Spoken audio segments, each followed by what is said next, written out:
అండి, ఇవాళ నేను కారపుండి చేయాలనుకుంటున్నాను. రండి చూద్దాం. కావలసిన పదార్థాలు చూపిస్తాను. శనగపిండి ఒక గ్లాసు, అటుకులు ఒక గ్లాసు, శనగకాయ పప్పులు ఒక గ్లాసు, బీఫ్ పిండి ఒక అరకప్పు, వాము కొంచెం ఒక స్పూను, పసుపు కొంచెం, ఉప్పు కారం కొంచెం తగినంత వేసుకోవచ్చు, జీడిపప్పు కొంచెం, కరివేపాకు 3 రెబ్బలు, కొత్తిమీర కొంచెం, ఆయిల్ వేపుకోవడానికి వాటర్ కలుపుకోవాలి కదా. ఇది గోధుమ పిండితో చపాతీ చేసుకొని నేను ముక్కలు కోసుకొని ఉంచుకున్నానండి.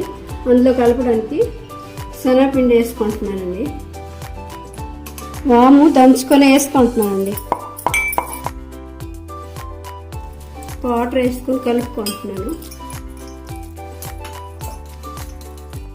ఉండలు లేకుండా కలుపుకోవాలండి. పిండి బూందీ కోసం ఈ మాత్రం జారుడు ఉండాలండి. పిండి ఇలా కలుపుకున్నాం కదండి. ఇప్పుడు కొంచెం వేడి నూనె వేయాలండి. వేడి నూనె కొద్దిగా వేసుకుంటే అంటుకోకుండా వస్తుందండి.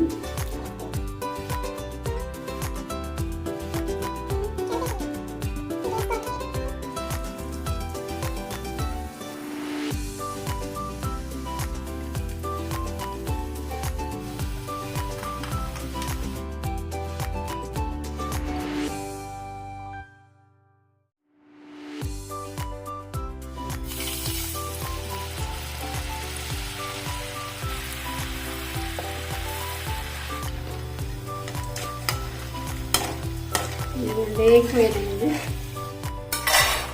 పలుకు లేపుకుంటున్నాను.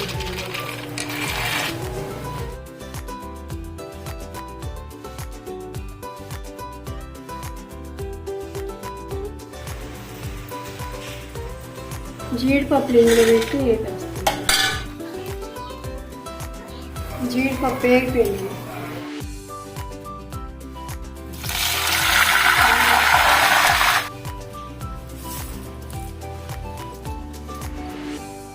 నూనె పూర్తిగా తీసేసి ఆ కళాయిలోనే మళ్ళీ అటుకులు వేపుకుంటున్నానండి. పసుపు వేస్తున్నానండి. ఇలా నలిపితే నలగాలండి. వేగిపోయింది. ఇంకా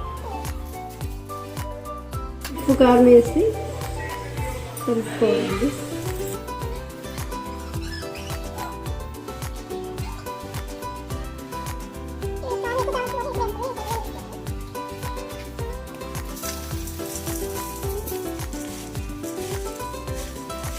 కారబూంది తయారైపోయిందండి. మా మనవరాలకి ఇష్టమని చేశానండి. తినమ్మా, బాగుందా లేదా చెప్పు నాకు.